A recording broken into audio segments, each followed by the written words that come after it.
Ауған соғысы Кеңес одағы тұсындағы тарихтың ең қайғылы беттерінің бірі. 1979 жылы 12 желтоқсанда Кеңес одағы басшыларының шағын тобы Ауғанстанға кеңес әскерін енгізу туралы шешім қабылдады. Сөйтіп, 1979 жылы 27 желтоқсанда КСР әскерлері Ауғанстан шекарасынан өтіп, онда 1989 жылдың 15 ақпанына дейін соғыс қимылдарын жүргізді.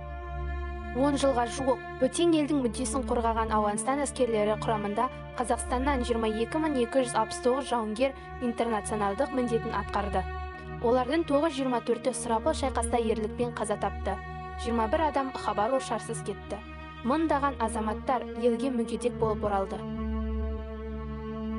Қаншама қазақстандық отбасына қасірет әкелген Ауған соғысы біз үшін осылай аяқталған болатын.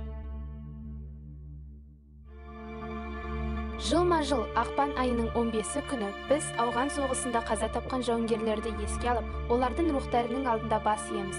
Өйткені бұл соғыста өрімдей жас жігіттер жазықсыздан жазықсыз құрбан болды. 1979 жылы Ауғанстан жерінде болған зұлмат соғыста кеңес әскерлері қайталанбас қаһармандық танытты. Мейлі өзге елде болсын, халықтың тыныштығын қалаған батырларымыздың басым бөлігі сол бір сұм жылдарда майдан даласында қаза тапса, тағы бірі із-түзсіз жоғалып кетті. Биылғы жылы кеңес әскерлерінің Ауған жерінен шығарылғанына 32 жыл толып отыр. Ауған соғысының қанды қырғынынан аман-есен оралғанымен, жандары жаралы 18360 қазақстандық ардагер ортамызда жүр.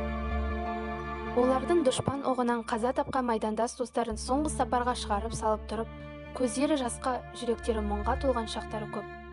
Сонда да ата-баба рухына дақ түсірмей, елге абыроймен оралды.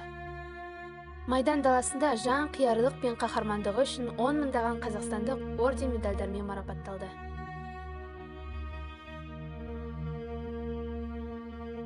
Ар үшін туған арысым, егемен елдің бағы үшін. Биіктен туын түспесін, естімей оқтың дауысын. Азаттық орнап арманен, құлпырды мәңгі жайнап ел. Байрағың басың емесің, Ауғанда болған ардагер.